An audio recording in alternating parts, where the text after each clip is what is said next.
इच्छा प्रभु अवतरै सुर मही को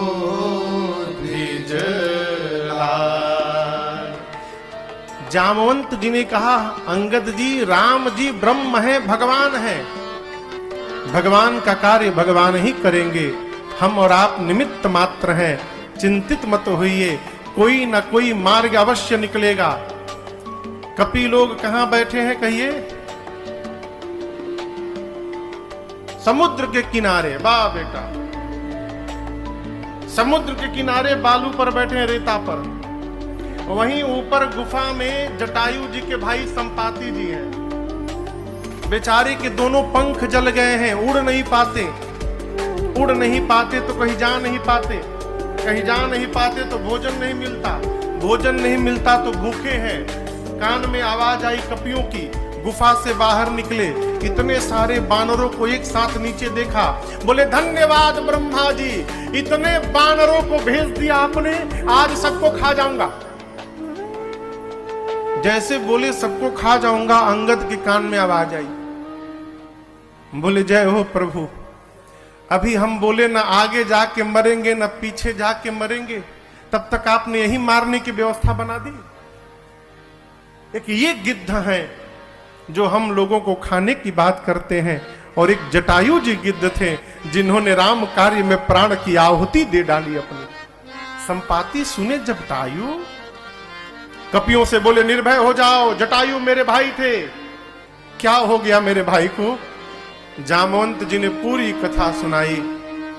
कपियों के सहयोग से संपाति समुद्र के तट पर गए, समुद्र जल से उन्होंने अपने भाई जटायु जी को तिलांजलि दी है, और कहने लगे मैं और जटायु दोनों भाई थे, एक बार हम दोनों भाई मद में आकर सूर्य पर धावा बोल दिए, लगे बढ़ने सूर्य की ओर।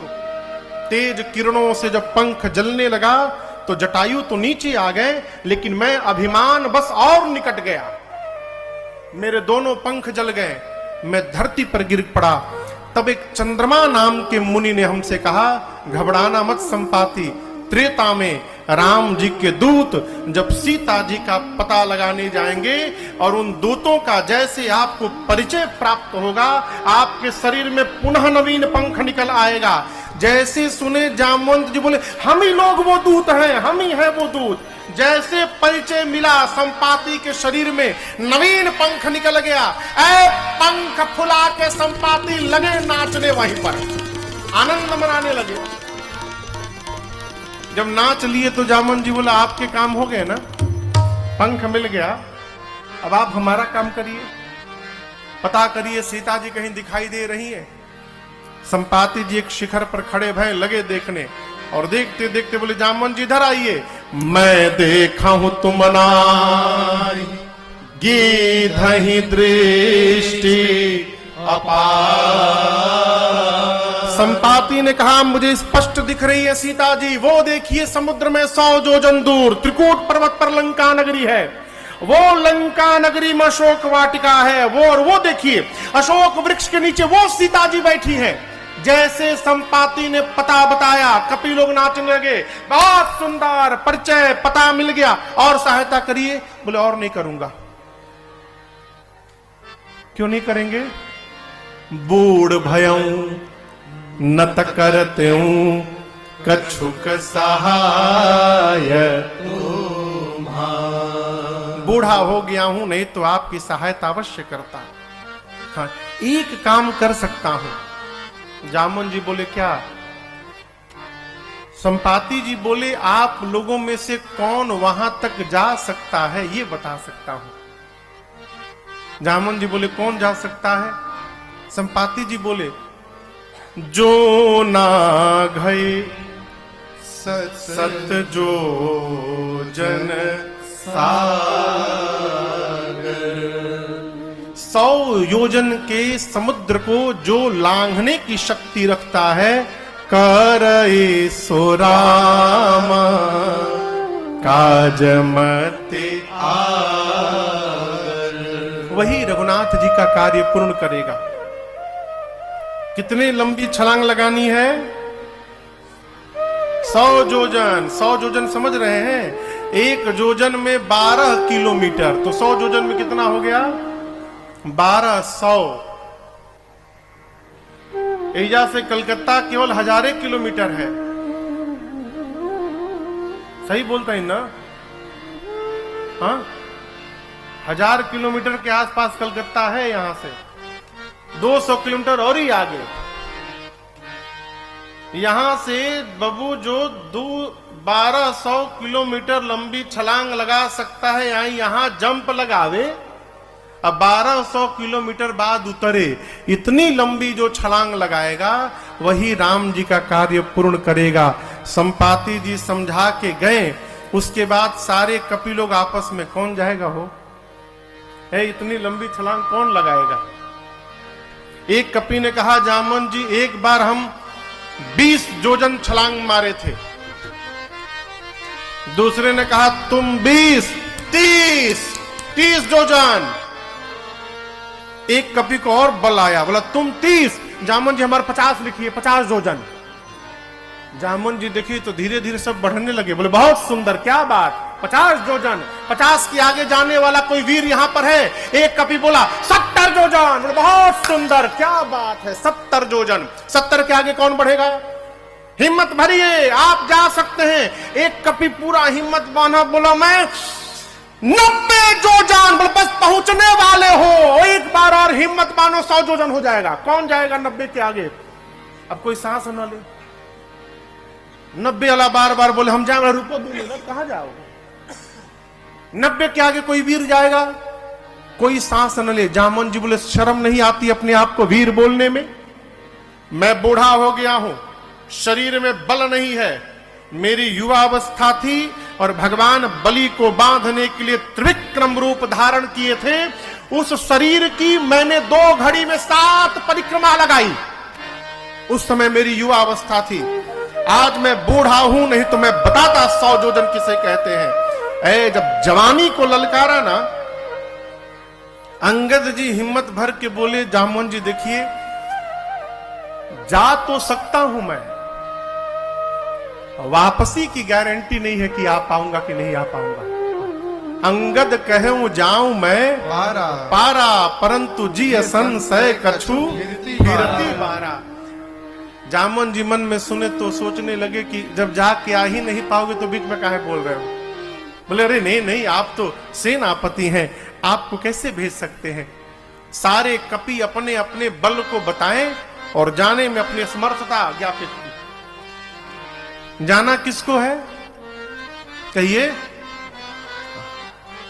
एकदम ठीक आज का परिवेश है साहब। जिसको जाना है वो मौन धारण करके बैठा है, चुप। और जेकरा नहीं खे जाए कि वो अपन बल बता रहल बा। समाज में भी जो काम करने वाला आदमी है वो बोलता नहीं है, वो केवल काम करता है। और जिसको कुछ नहीं करना रहता है वो विजिटिंग कार्ड छपवा के घूमत है। जे मिलत वही के को पकड़ावा, यू एंड आई।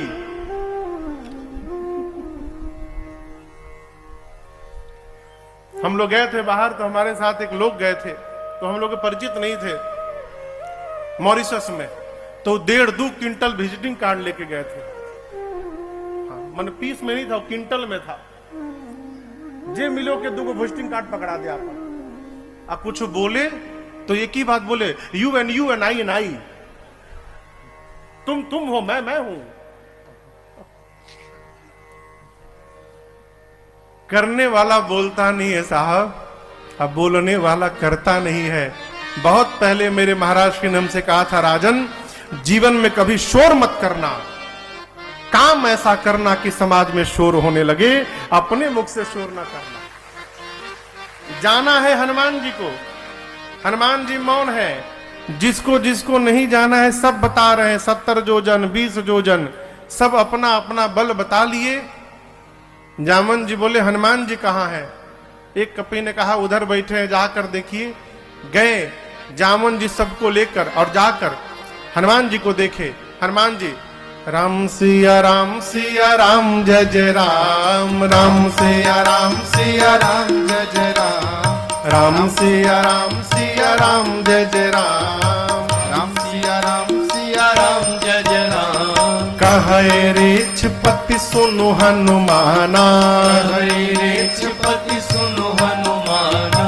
का चुप साधि रहो बलवाना, चुप साधि रहो बलवाना।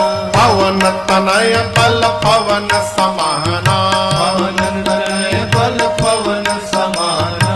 बुद्धि विवेक विज्ञान निधाना, बुद्धि विवेक विज्ञान निधाना। जामन जी बोले हनुमान जी आप क्यों मौन हैं, मुख खोलिए।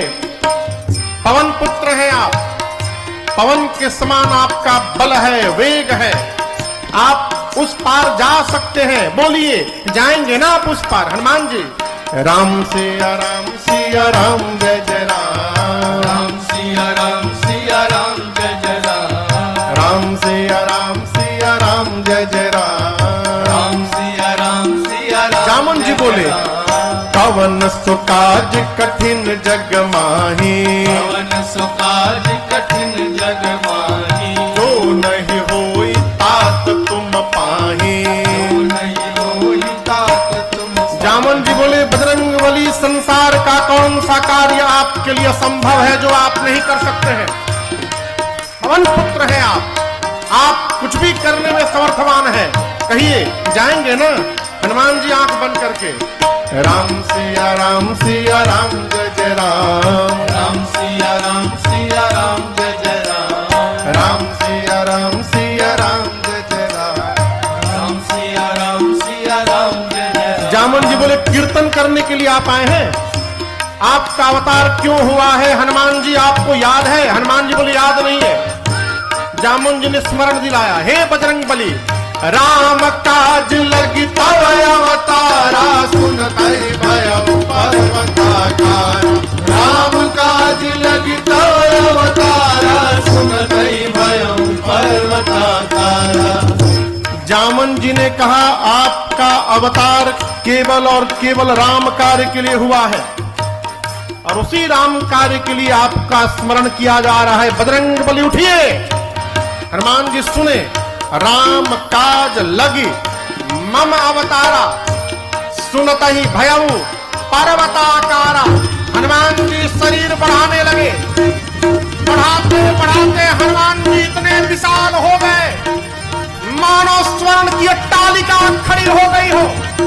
सिंह की आवाज में दहाड़ मारने लगे। बोले जामवंत जी आपने कहा कोई समुद्र को पार नहीं कर पाया, मैं कहता हूं खेल खेल में पूरा समुद्र लांघ जाऊंगा। सिंहनाद करी बारहि बारा, सिंहनाद करी बारहि बारा। लीलहि नाघौ जल निधि खारा, लीलहि नाघौ जल जाऊंगा सहित सहाय रावण ही मारी। सहित सहाय रावण कहिए आनौ इहा त्रिकूट उपारे, आनौ इहा त्रिकूट उपारे। जामवंत मैं पूछूं तो ही, जामवंत मैं पूछूं तो ही। उचित सिखावन दीजहु मोहि, उचित सिखावन दीजहु मोहि। हनुमान जी महाराज विशाल रूप धारण कर लिए। इतने बड़े हनुमान जी दहाड़ने लगे। जामवंत जी खेल खेल में समुद्र को लांघूंगा, जाऊंगा जाकर पकड़ के रावण को मसल के मार दूंगा। नहीं तो कहिए रावण को सेना के साथ पकड़ के रगड़ के समाप्त कर दूं। नहीं तो कहिए पूरी लंका त्रिकूट पर्वत को हाथों में उठाकर आपके सामने लाके रख दूं। क्या करूं, क्या करूं? रावण को मारूं, रावण सेना दोनों को मारूं कि लंका को ही उठा कर ले आऊं? जल्दी बताइए क्या करूं। जामुन जी बोले नीचे आइए, नीचे आइए, बराबरी में पहले आइए, आप बहुत ऊपर हो गए। आप न रावण को मारेंगे, न सेना को मारेंगे, न लंका को यहां ले आएंगे, कुछ नहीं। इतना करहु तात तुम जाए, इतना करहु तात तुम जाए। सीतहि देखि कहु सुधियाए, सीतहि देखि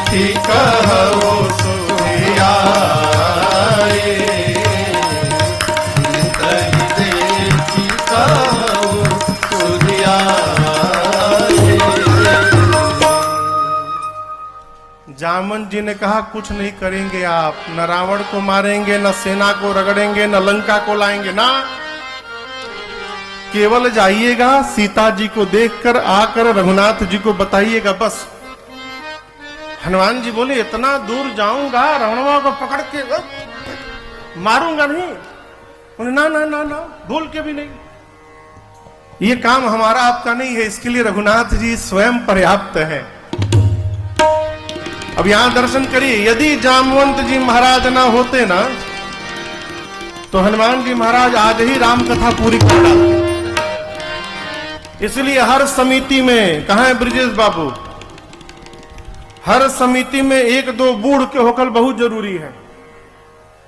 आपके यहां कौन वृद्ध है? अब पांडे जी के बूढ़ ना बताओ लो, पांडव जी के कष्ट हो जाए सुनला पर।